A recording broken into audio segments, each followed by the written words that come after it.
can't have any other games scheduled at the same time as when you want to schedule them. And obviously Sky then gets second pick because they do get to show some Challenge Cup until the semi-final stage. So say the same to Sky, and then allow the clubs to broadcast them through their own feeds, through their own online TV channels or YouTube channels or Facebook pages or however it might be. Single camera streaming in Rugby League isn't a new thing now, and I think that's how you get around it in the Super League, in the Challenge Cup, so that we can still keep that date of the final in July. If hopefully things have cleared up through then, we can play these rounds behind closed doors. It's not ideal. I think it's a better solution than playing league matches behind closed doors where effectively tickets have already been purchased. Yes, and there's nothing to say that particularly the way that Challenge Cup monies are split between competing the teams. It's more of a collective responsibility, isn't it? So you would hope that between them they could come up with an agreement to retain it and to make sure that it keeps happening. Yeah, completely. Championship. What do you think we can do in the Championship? I was really struggling for an idea to solve the Championship. That's too many teams, too many games. You've got the same problem. You've got to lose. I might be inclined to just hold it and then just as long as it takes. If we're still playing it in November, December, we're still playing in November, December. I can't see any other way to do it without significant upset. So League One has a couple of spare weekends. It's harder to get those League One players maybe to travel around to do the games midweek, but we can maybe reschedule fixtures so that close games are played midweek where it has to be to get that done, or we could push that season a bit later as well, do you think? Maybe, or we could, there may become a time where, the numbers of people who are going to the League One games might actually be within any kind of limits that are placed on mass gatherings. So League One might even be able to start before the other competitions. You never know. And then the Women's Super League, they've got plenty of spare weekends built into their calendar, so I think hopefully that will be the least affected. Yes, I'm sure they'll be able to. They'll be able to, and there's an opportunity there, isn't there, to talk to Sky about, streaming that and stuff like that. There are opportunities out there, even these times. So we know we've got nothing other than NRL potentially next weekend. We haven't had anything to say the NRL shut down yet, have we, for next weekend? So we assume these games are going to go ahead behind closed doors. In terms of the Brit picks, and we want your fan views on these because it might be the only action we get to, well, it will be the only action we get to talk about next week. Some of these are on Sky, I don't know which ones, but the Dragons versus Panthers Friday at 7 a.m. is possibly one of those. Oh no, Broncos versus Rabbitohs Friday at 9:05 a.m. is definitely one of the ones on Sky. We've got the Warriors versus the Raiders Saturday at 4 a.m. The Roosters, I might have to watch NRL if they're not going to shut that competition down. Warriors versus Raiders Saturday at 4 a.m. Roosters versus Sea Eagles, although Ryan Hall ain't going to play, let's face it, Saturday at 6:30 a.m. And then Titans versus Eels Sunday at 7:15 a.m. First home game for Justin Holbrook. Let's see if Callum Watkins and his teammates can do better than last week. But no guesses for any games really for us this week. No. Do you want to guess when coronavirus shutdown will stop? If you're to believe the people that they're talking about, we're probably about 3 weeks away from it really numbers really increasing. I think. And then we're talking 6 weeks from there, aren't we? Really, probably. The most serious cases seem to be completely out of people's system within 5 to 6 weeks. Yes, I mean obviously it's dependent on it's dependent on lots of things. I personally can't see us coming back before probably maybe the first week in June. I think I'm going to put my guess on Magic Weekend being the triumphant return. When's that? Is that mid-May? It's the 23rd and 24th of May. Right. Interesting. Our show will go on. We'll find something to talk about. Oh, we'll talk about anything. Yeah, we'll find some stuff to talk about. We'll come up with some ideas. If anyone else has ideas to throw at us, then feel free to do so. And if anyone wants to join us for a show over the next few Mondays, we've kind of loosely put together a schedule, haven't we, of who's going to be doing the shows. But I think all of us will be welcome to others joining us. Potentially, if we can come up with some interesting talking points that people really want to get involved in, that's not a problem, I don't think, over the next 4 weeks or 3 or 4 weeks. Definitely. Or so. Definitely. The more the merrier. We'll have a good chat and forget about all the problems in the world.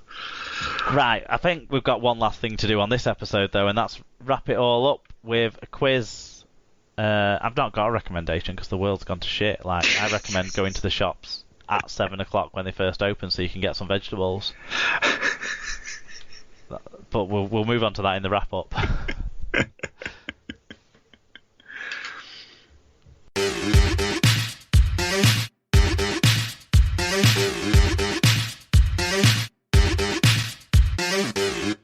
Right, I do have a quiz for you, Alan. It's not to do with pandemics. I thought we'd stay clear of that. It's not to do with multiple games that have been suspended or postponed or anything like that.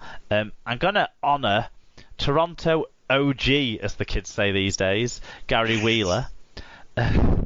God. Member of that inaugural 2017 squad. I'm going to honour the fact that he's moving on. And also, in the week, obviously, Toronto recorded their first win of the year, albeit in the Cup. So I've got some Wolfpack-based questions for you to get. So our listeners over the pond and those of the Canadian persuasion might enjoy this quiz in particular.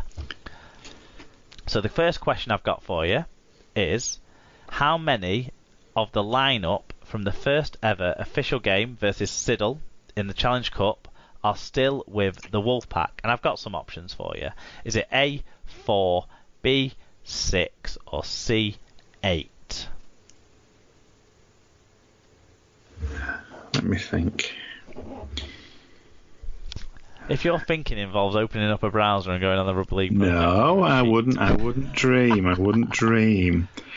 I think Sidlow's an original. Acker's an original. I can't think there's lots more change. I'm only going to go for 4. Yes, answer is 4. You've mentioned one of those 4 already. Okay. So if you could pick the other 3, then you get a bonus point, but that's not a question. It's just if you know them, or otherwise I can tell you them. You'll have to tell me. One of them's a halfback who's played a bit of hooker and fullback this year. No, I don't know.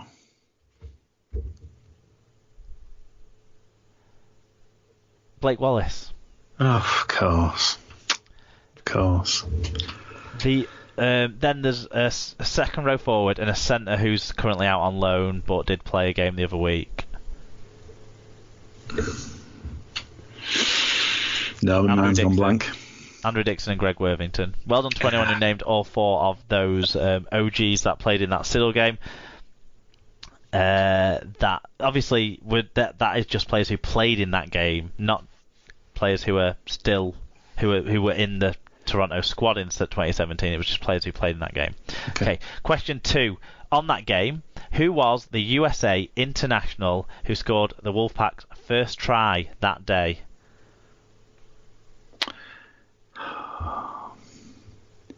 Is it Ryan Burrows? It is Ryan Burrows. Ryan Burrows. Yep. So well done on that one. So you're 2 from 2 so far. Finally, which Super League side was the first team to beat Toronto in a competitive game? So obviously Hull FC beat them in a friendly before the season started, but that doesn't count here. It's the first official match that Toronto lost in. So I'll repeat the question.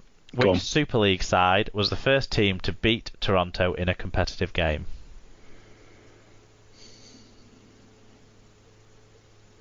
So they were Super League at the time, or they are Super League now? Both.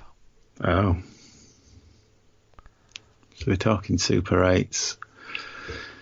Or maybe we're not. Hull KR. No, it was Salford. So Salford. in that year's Challenge Cup, 2017's Challenge Cup, they beat them in round 5 after Toronto had beaten Championship London in round 4. Which the London game was a game that featured Wheeler. He didn't play in that win over Siddle or that loss to Salford, but he did obviously feature heavily in that first season for them. There you go. Injury permitting, of course, from Gary Yes, as always. What do you have on the recommendations and any other business side of things, Al? Oh my God. I don't have anything to recommend. I'm really sorry. I've just been very, very distracted. My recommendation is not to Google or not to spend too much time on social media at the moment. That's my recommendation. You were going to say, weren't you? What's that? You were going to say not to Google coronavirus. Don't Google symptoms. Don't Google papers about it, and don't read too much about whatever. Try to maintain a balance in what you're trying to do. But a bit of reading, bit of decent TV box sets. Build that set of shelves that you've been looking at for ages. Try to turn it into something positive. Mark can finish decorating his house. All kinds of stuff like that. Yeah, we are planning on getting some sort of decorating done as long as B&Q stays open to go and buy some stuff. But yeah, we also want to get some work done in the garden, hopefully. Oh yeah, I've got that plan too. Yeah, all that kind of stuff. But yeah, it is a weird time, isn't it? I mean, like I said, my recommendation would be go to the supermarkets before you go to work rather than after you go to work, unless you work nights, in which case do it the opposite way around. Because it seems like you only get vegetables in the morning. I was going to say, because I'd already developed a bit of a habit for going to the supermarket kind of just before the show, and I'm definitely going to be maintaining that just in terms of, avoidance of other, too many other people and stuff like that. So, yes, it's you've got to get there when they've done some restocking, though. But you see, but my local Tesco, they're basically between 10 and 11, because there's generally nobody around. They're restocking it at that point in the evening. So you go then, and they're actually physically putting stuff on the shelf at that time. That's fine then. That works too. Yeah. That's the tip. Yeah. Fair enough. What's coming up? Who bloody knows? We've got me, you and Tim next week, because it was meant to be a week where I was away, but I'm not away now.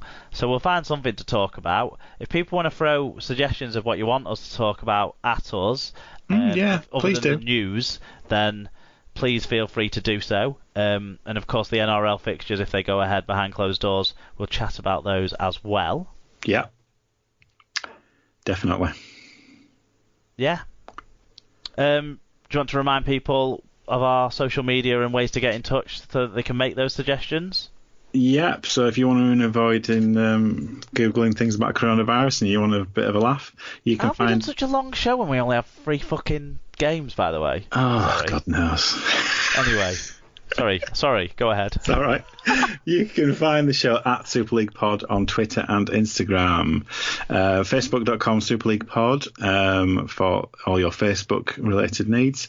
If you want to email us something, superleaguepod@gmail.com. All of the stuff that you'll find about the show is at superleaguepod.com. You can search for the show on Speaker, Apple Podcasts, Google Podcasts, Podcast Addict, Stitcher, all of the other podcast feeds, and we're also on the YouTubes. Do you know what? At the top of the show, I should have done another shout out, and I've forgotten to. And I'm really sorry to Mark W, who is the Huddersfield Giants fan behind the Fee-Fi-Fo Fum account and other such great Huddersfield related stuff. He designed the web app that we use that does all the tweets after the games, and I am going to take him up on his offer now of shutting him down like completely.